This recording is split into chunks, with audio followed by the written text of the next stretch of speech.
মুহূর্তে আমরা আছি হচ্ছে পাটুয়া টেক যে সমুদ্র সৈকতটা আছে, কক্সবাজারের যে সমুদ্র সৈকত পাটুয়া টেক বিচ যেটা, সেখানে আছি। মাথা নষ্ট সব ঢেউ। কক্সবাজার বান্দরবন ট্রিপের থার্ড এপিসোড থেকে আপনাদের সকলকে জানাই স্বাগতম। এই মুহূর্তে আছি পাটুয়া টেক কক্সবাজার।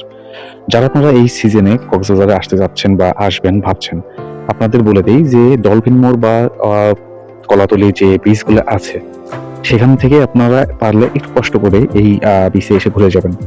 এখানে বিশেষত্ব হচ্ছে কি যে আপনার ওই এরিয়া থেকে এখানকার পানিটা যথেষ্ট স্বচ্ছ এবং দেখতে নীল পানির মতো অবস্থা যেমনটা দেখতে পাচ্ছেন।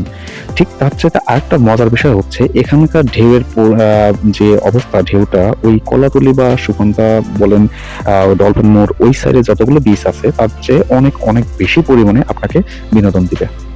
যদি এখানে আসলে পরে আপনারা নিজ চোখেই দেখতে পারবেন। এখন জোয়ারের সময় চলছে, আর জোয়ার যদি আপনারা ধরতে পারেন তো সেক্ষেত্রে আপনারা এই সৌন্দর্যটা উপভোগ করতে পারবেন।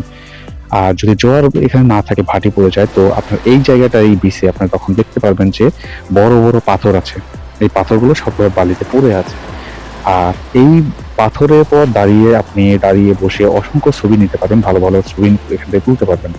তো এই জায়গাটা যখনই আপনারা আসবেন অন্তত পানি দেখে বা পানির যে আপনার গর্জন বলেন আর হচ্ছে এখানকার ঢেউয়ের পরিমাণ বলেন, যেটাই বলেন আপনি, আপনাকে সেটা হচ্ছে ওই কলাতলি বা ডলফিন মোড় এরিয়াতে থাকা সমস্ত বিচের চেয়ে চাইতে আপনাকে অনেক অনেক বেশি পরিমাণে আনন্দ দিবে।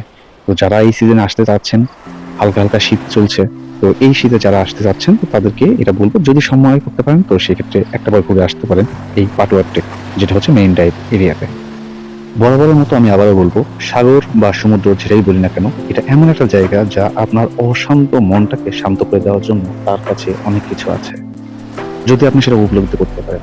যদি সাগর পাড়ে বসেন, যদি সাগরের বাতাসটা আপনার গায়ে লাগান, যদি সবসময় এই সাগরের গর্জন যদি আপনি শুনতে পারেন, ঢেউ যদি আপনি বুঝতে পারেন, তবেই বুঝতে পারবেন। নেক্সট টাইম আপাতত পাটুয়া টেক থেকে বিদায় নিচ্ছে। তবে পরবর্তীতে আপনাদের জন্য আর একটা আকর্ষণ কোথায় কোথায় আমাদের পরবর্তী স্বাক্ষর হতে যাচ্ছে সেটা দেখার জন্য আমাদের সঙ্গে থাকবেন। ভালো থাকুন, সুস্থ থাকুন, আল্লাহ হাফেজ।